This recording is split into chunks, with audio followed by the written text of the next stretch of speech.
Over the last 10 years, I've been pursuing a career, a side career, as a board game designer, and I have 10 published games as a result and several more in the pipeline. But I also have a full-time job. Well, I have a number of full-time jobs, but all based around healthcare. I'm a dentist by trade, but I'm an educator and an advisor. And my big primary focus in that healthcare role is communication. So I thought, why not bring those two things together? And let's talk a little bit about communication skills and body language in relation to pitching board games, to try and improve your chances of making a great first impression and persuading those publishers that you're the one to work with.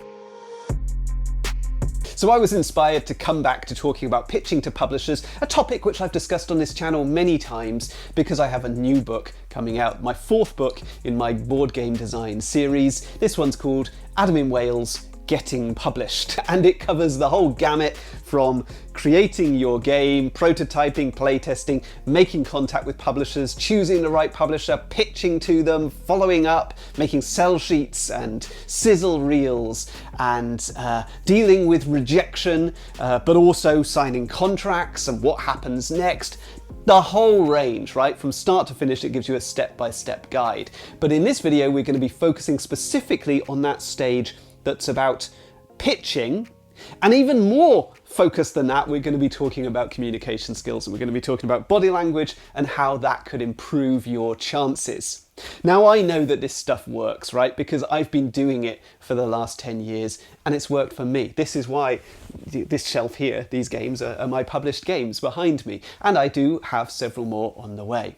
Now, the starting point for all of this, I guess, is to acknowledge that we're not all starting from the same position, okay? I happen to pride myself on communication. I've always felt like I've been a good communicator. I've always enjoyed communication. I've always enjoyed public speaking, for example, and I know that's not the case for everybody.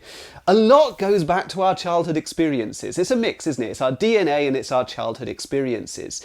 But we've got these 3 functions in the brain that deal with our personality and our behaviours in different circumstances. So that's the parietal brain, which is our sort of computer that logs our past experiences, our limbic brain, or the lizard brain, right, the animal part of us, and then the frontal brain, which is our rational sort of human side.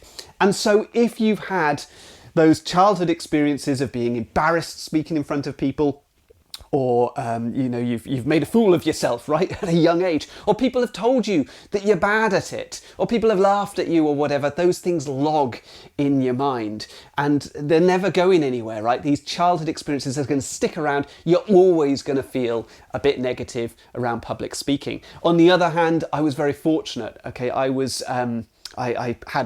remember having lead roles in school plays at a very young age and being told how great I'd done, you know, and for many, many years as a very young child, people would comment on that I had a good grasp of language and things like that. That stuck with me, right? And so I've always felt quite good about it. I've always looked forward to stuff. What that means is your lizard brain, if you have had those previous experiences, is being fed with those experiences, and you're having this emotional response, this fight or flight reaction, which is telling you danger, right? If I go into that pitch, everything could go wrong. I'm going to make a fool of myself, just like I did when I was a kid, and so on. Whereas my lizard brain, fortunately, is telling me, right, there's opportunity here. Go for it. You're going to get something out of this. You can't change those responses. They're built into you. So, what does that mean? Does it mean give up? Absolutely not. It means that you're going to need to have strategies, and that's what I'm going to try and pick apart here. You may never enjoy pitching, but you should be able to do it effectively. You should be able to do it well, irrespective of what's happened to you in your past. So the starting point is preparation for a pitch, and I'm going to go against the conventional teaching around pitching and say no script. Don't prepare a script. I don't want you to prepare a script. I want you to be alive in the moment as you're speaking to that publisher. Your preparation is a different thing, right? Your preparation is going to be learning all about that publisher.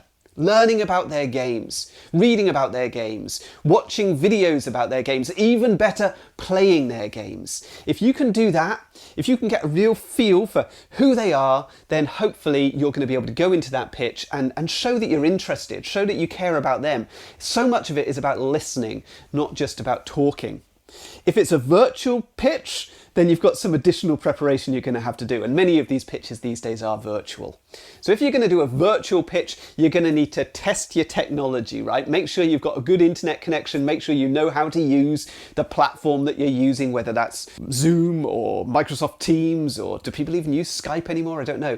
Google Meet, whatever it is, right? Make sure you're familiar with it. Make sure you're happy with it. Work out where you're going to be doing it. Okay, think about your lighting and stuff like this. I'm not great with lighting, you can probably tell that from this video. I just like to have a big bright window and try and film at a time of day where I've got some light coming in. You may not have that luxury. Make sure you haven't got the light directly behind you so you're not in silhouette. Okay, and if you sit really next to a big bright light source, then your face is going to be washed out and they're not going to be able to see the detail. We need them to see your face. A lot of communication comes from facial expression. In fact, the majority of communication comes from body language, not what you say, not from the tone of your voice. Other preparation you're going to want to do is think about your game, write down what are the key decision points that you make in this game. Okay, not broad things like how players are engaged and stuff like that. No, key decision points. At what points in the game do players have to choose A or B or C? And what is it about those decisions that makes it intriguing and delicious, right? You want to be able to portray that stuff to a publisher. So list them so that you can come back to that stuff, because you're not going to get a chance to teach every rule in a pitch meeting, but they are going to want to know, why is this game intriguing to the players? Another thing that I've recommended in my previous book, which is my book Adam in Wales Playtesting, is that you write down funny moments and funny quotes that you saw during the playtesting, the playtesting period, because then you can fall back on those stories and tell those stories in the pitch. I mean, the publisher's not going to want to hear endless stories about amusing things that have happened in your game, but being able to touch here and there on why your game's fun, why your game's funny, and give examples is going to be so much more convincing than this broad sort of, well, everybody's enjoyed it. So you can tell them this is an experience where somebody had a really great time with it. Immediately before the pitch, you might be feeling really nervous. Whether it's a face-to-face meeting, which often happens at a convention or at a trade fair, maybe you've travelled across the world, right? I travelled to Germany. It's not really across the world, is it, coming from UK to Germany? But maybe you have. Maybe you've travelled from UK to America or vice versa. You could have gone to Asia, go to Tokyo Game Market. I don't know, right? You've gone a long way for this pitch. You might be feeling really nervous. You might be feeling really nervous before a virtual online pitch. But I want you to zoom out a little bit. Think about the broader picture. Okay, how important is this really, this one meeting, in the grand scheme of things? Look way ahead, years ahead. Are you going to remember this meeting? Probably not, okay?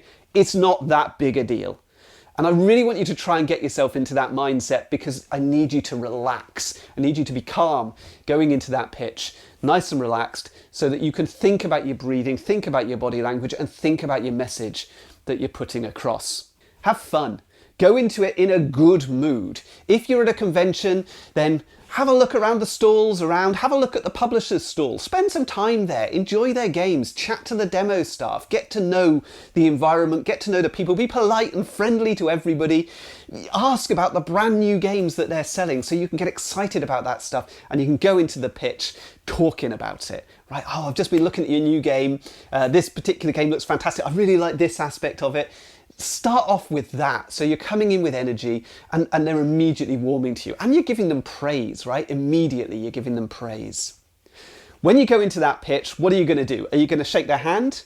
That's what you'd do in a job interview, wouldn't you? And this is similar to a job interview, a pitch meeting, but all of the formality is gone, right? A pitch meeting doesn't have that same formality. Often the people that you're meeting with, they're publishers, but they're also gamers, right? They're hobbyists. They're not always the most, I hesitate to say they're not professional, because they usually are very, very professional, but they're not professional in that traditional mode. They're not going to be suited and booted, shirts and ties and all that stuff. Maybe with some of the bigger publishers you might get that, but with most of them, they're hobbyists. They're casual, they're friendly, they're informal. So going in there with a handshake might be okay. but you're going to want to follow their lead on that. And in fact, in conventions, very frequently, particularly since the pandemic, people tend to go for a fist bump, okay, because they want to avoid the germs. I would say, when you're going around pitching at conventions, keep a little bottle of hand gel handy, because you're going to be shaking hands, fist bumping a lot, okay? But follow their lead. If you are going to shake someone's hand, shake it, firmly, but not squeeze it, okay? We're not dominating people here, but they also don't want a limp handshake where, you're looking weak and nervous and so on. So just, if you're going for it, whatever you're going to do, handshake, fist bump, do it with deliberate, do it deliberately, do it intentionally and mean it, okay? What you're not doing in a pitch is selling. This is not like pitching on, I don't know, Dragon's Den or Shark Tank as it's called in America. It's not like that, okay? We're not selling because they're going to find you out, right? If you try and cheat it, if you try and pull the wool over anyone's eyes, there's whole ranges of testing that's going to go on if they take your game on from this initial meeting. You're not going to trick them into making your game. So what you've got to do is go into it with integrity and authenticity, okay? Don't try and hide the weak points of your game. Don't try and push it on them. Okay, just be realistic. Your game is not the next Monopoly. It's not going to be as big as Gloomhaven. It's not going to be as big as Wingspan. I mean, it'd be lovely to have that idea in your head that maybe it could be, but don't tell them that. Show them the game, show them how good it is, and they can decide what they think of it. Don't tell them, okay? Be realistic, be authentic, be yourself, and don't try and con anybody. Sales technique is not going to work, not in a pitch meeting for a board game publisher. You want to follow their lead. What do they want to see? Okay, now pitch meetings can be different lengths of time. They can take place in different spaces. If you're at a convention, they might only have a very small table squashed among boxes of games everywhere. They might only give you 15, 20 minutes. So follow their lead. Ask them, what would you like to see? Maybe I always tend to show them a few sell sheets for different games and say, right, I've got this game, this game, this game, which one takes your fancy? And I might give them a little bit of the hook for each of them. The hook being a 1-sentence or 2-sentence summary of, just very quickly, the theme, the mechanisms in the game, and the key thing that makes it stand out. Okay, but don't spend time on that. They might, the minimum, right, they might want to just look at the sell sheet and talk through that. I have had pitch meetings where that's as far as we go. Some of them will go a step further and say, we'd like to see a few components. Could I get a little bit out? Could I show them some of the cards? Maybe show them how a round or two might have worked. A little mock-up. Okay, we haven't got space to put out the whole board and all of the components, but just give me a hint of it. Others want to play an entire turn, a couple of turns. And I even have pitch meetings from time to time where they'll schedule an hour and say they want to play the entire game. And that's fine. But follow their lead. Don't try and force it into a space that it doesn't belong in. And you need to adapt. So start with the sell sheet and then build up from there depending on what they're asking you to do. Stack the deck, another part of your preparation before the meeting, right? Get your cards in order so that when you play, they get a good hand of cards with lots of fun options. You want to show your game at its best, okay? So that you get that interest. What you don't want is them to get a dodgy hand of cards where they have a frustrating first turn and you know that it's going to get better. Okay, you know that a dodgy first turn doesn't ruin the whole game because you've done your play tests, but they're not going to play the whole game, not at this stage. So you could really turn them off. Okay, nice, fun decisions in that first turn. So stack the deck before you go into the meeting. You're going to lead with the hook. Okay, so you're going to talk about where the game's set, what decisions players make, how it's going to make players feel. You're going to talk about the basics as well, like how many players is it? How long does it take to play? What age range is it for? Briefly, broadly, what are the components that are needed in the game? That's the starting point. Get that out the way because that gives the context for everything that follows. You might want to talk about yourself a little bit. Okay, now I often mention in pitches, just in passing, in conversation, it comes up that I happen to be a dentist. And I think, people tend to be sort of interested in that. I can't imagine why, but people are. They'll ask me about, I give oral health advice in pitch meetings on a fairly regular basis. I'm ashamed to say. I keep it brief. And it's invited, right? I don't push it on people. People ask me about their teeth a lot. So don't be afraid of that. Talk about yourself. It makes you stand out from other people, but keep it brief. You don't want to go on about it too long.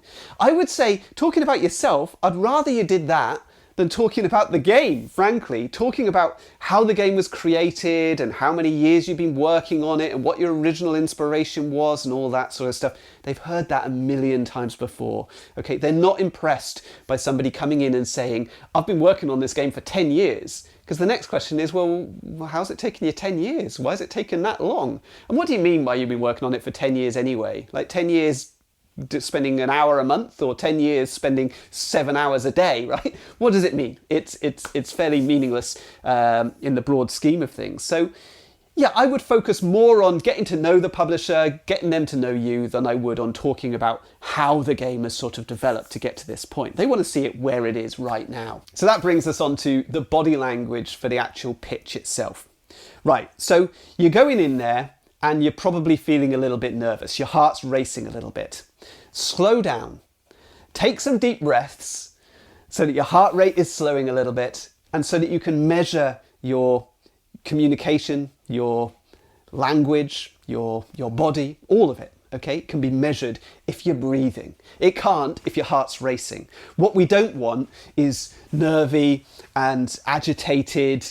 If you're finding there's lots of ums and ers creeping in there, maybe you're doing lots of comforting gestures, playing with your clothes, playing with your hair, fleeting eye contact. This is not filling anybody with confidence, right? It's what we call low status behavior. It can be quite charming.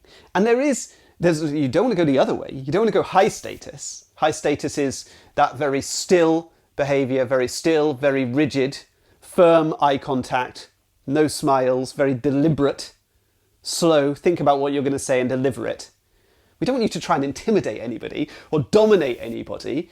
But being able to move fluidly between those things and find this middle ground where you're comfortable and confident, but not fidgety and awkward, is where you want to be. That's the place you want to be.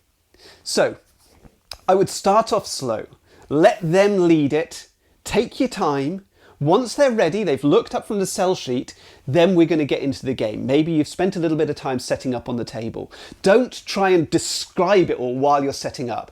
You're going to get muddled. Give yourself that time to set up, and then once you've taken a few breaths, get into it. And when I say get into it, I do literally mean lean into it.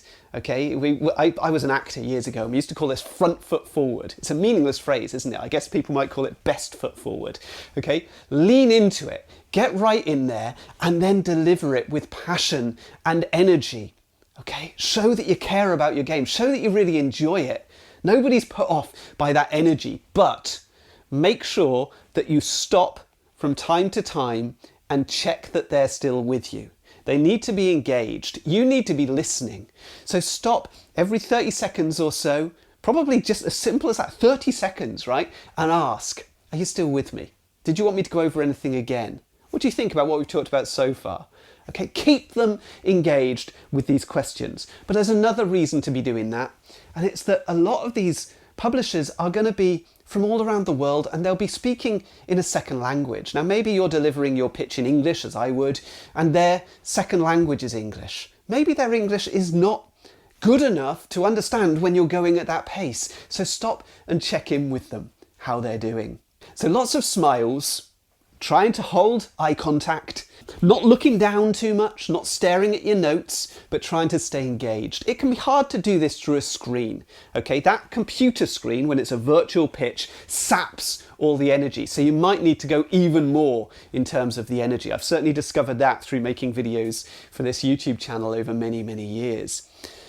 The other thing with the computer screen is that in order to make eye contact with somebody through something like Teams or Zoom or something like that, is that you're going to you would need to look directly at the camera. Now I'm going to suggest to you, don't do that. If you're looking directly at the camera, then you can't watch them. They're lower down on the screen. So I would rather your eyes were slightly off, right? You're not quite looking directly at them, but I think it's more important that you're able to watch their body language and read what they're doing so you can react to it. I think that probably is a priority over making direct eye contact with them through the screen. So focus on watching what they're doing and reading their behavior.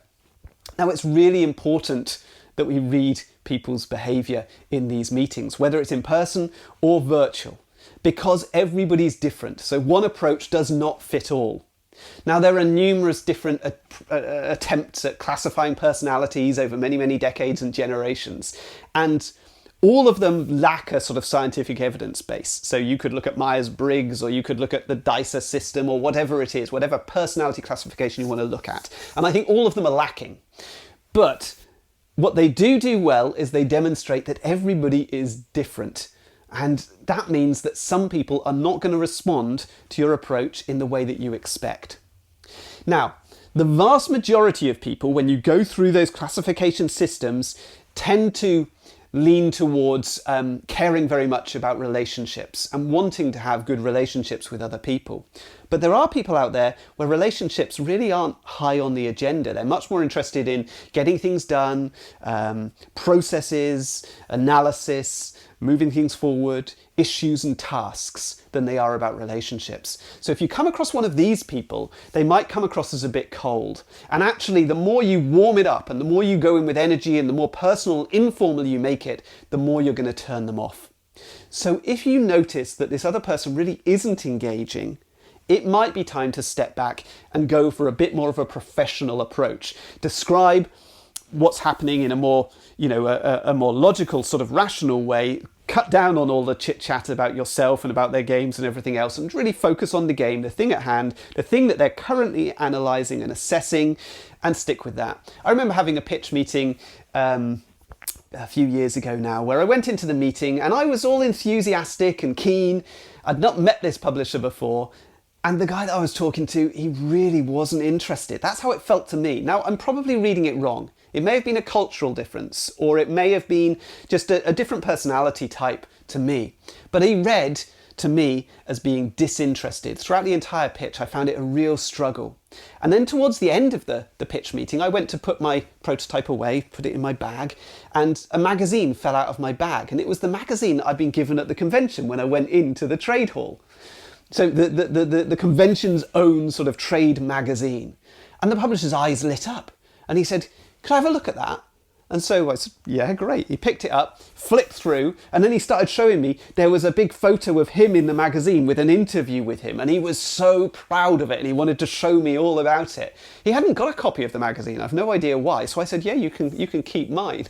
And he took it away. That was the most enthusiastic he was through the whole pitch, was looking at a photo of himself in a magazine. Now, I don't know what's going on with that guy, but to me, I did kind of note them down as, I'm not sure this is the person I want to be working with. You have a choice, right? This meeting is not just about you pitching yourself to them, it's about them pitching themselves to you as well. You've got choices, right? As a designer, I think we can often convince ourselves that we don't. You do. You've got to go into this with the mindset of, I'm good enough, right? I may not have the best game in the whole world. I may not be Uwe Rosenberg or Stefan Feld or Vital Lacerda, but I'm good enough, right? I deserve to be here. I'm a professional, and this is a business meeting between two professionals.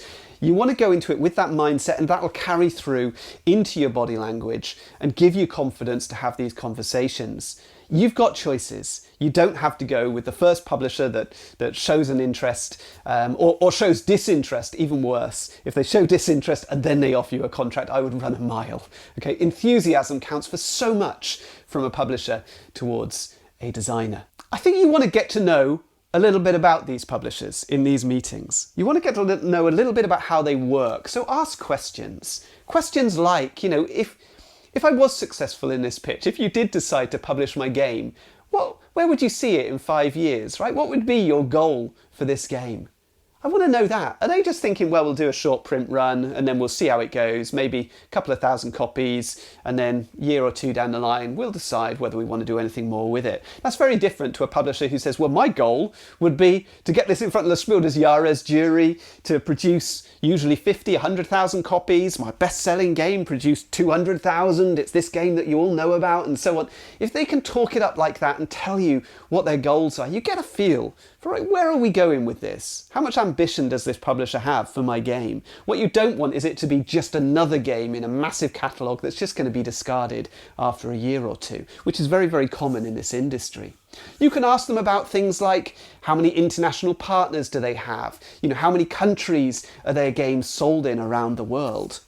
You can ask them about timescales and how they like to develop games. How long would it take for your game to hit market? I think it's a really important point because some companies now are taking 3 or 4 years to get a game to market from the point where they sign it, whereas another publisher might be able to get it out within a year. Okay, I've had both experiences. So I think it's a reasonable question to ask, and it shows that you're interested, it shows that you're professional. Do not get talked into anything in a pitch meeting.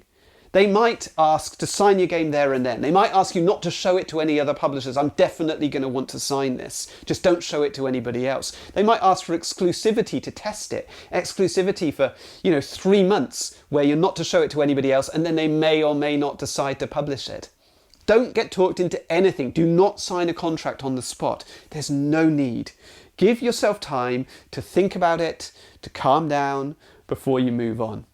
If a publisher rejects your game on the spot, even if they're rude, thank them. Say thank you for your feedback. Suck it all in, all the upset, all the hurt, all of that. Deal with it, okay? Thank them and move on, right? You're building relationships here. I've met with the same publishers year after year after year, and they've rejected me year after year after year. But they've remained friendly, they've remained keen, they even contact me before conventions and ask me, what have I got to show them? So try and build that relationship and put that relationship first, forefront of your mind. If it's a virtual pitch, you've got a few additional things to be thinking about. How are you going to show the game? You can't get it out on the table. You can't physically move pieces around. There are options here. You could have a second camera. So you've got the camera that's on you, maybe a second webcam that you can use to view the pieces. But that's a tricky setup, and board games are usually big enough that it's hard to show it all on one camera. So you're going to end up shifting things around, either shifting things in front of the camera or moving the camera around, and that can all be quite disorientating. So it's not my preferred option. A second option would be to have a digital prototype on something like Tabletop Simulator, something like that, where you could even play a few rounds of the game with the publisher. That's okay. They're all very familiar with Tabletop Simulator and Tabletopia and those sorts of products. But I do think it tends to show your game off at its worst. Right? If your game is still brilliant on those systems, then great, you're really onto something. But it slows everything down, makes everything quite clunky. And if you're going to be using that, make sure you're really, really familiar with all the functionality of it. The next thing you could do is have a pitch deck. Okay, so a pitch deck is like a series of slides, almost like a PowerPoint presentation. It could be a PowerPoint presentation, which is similar to having a sell sheet. So each slide will show one aspect of the game. You might have one that shows the components, one that shows the decisions in the game, one that shows some images, and so on. The good thing about a pitch deck is that you can narrate it, unlike a sell sheet. You can direct their attention to the bit that you want them to look at right now, and you can talk them through it. So it's quite an effective way of doing things if you can't move pieces around. But I think my preferred option is to have a short video. And I do mean a short video. I've said this many times, 2 or 3 minutes max. Okay, what we call a sizzle reel that shows off your game. You've taken time to film it, to think about what you're going to show, to move around pieces, get your lighting right, position things effectively so it just looks decent. Right? And they can sit back and watch it, and you can sit back and take a breath and think about where you're going to go from here. If you're in a virtual pitch, you need to think very carefully around the things that could go wrong. The technology could cut out, right? You could have a real problem. Maybe you can't share your screen. Maybe you can't get your pitch deck. Maybe you can't play your sizzle reel. You're going to need to adapt. But the great thing here is it's a fantastic opportunity for you to show good humor, to show confidence, to show that it doesn't faze you. Don't forget that for them, if technology lets them down, they don't really care. They've got hundreds of pitches this year, but you know, yours is just one of many. Not a big deal if it doesn't happen. For you, it can be crushing. So really make sure you're familiar with the tech, that you know what you're doing, so that hopefully you're not going to have those problems. Also think about interruptions, right? A pet's going to come in and disrupt your pitch if you're pitching through the computer. A kid's going to run in and disrupt things. So maybe think about when and where you're going to do it. Says the guy who's often filming these videos these days carrying a baby, because I'm not able to put him down. But I'm not pitching to you, right? I think it's all right, because, you know, I've made plenty of videos without a baby. Why am I excusing myself to you? You don't care.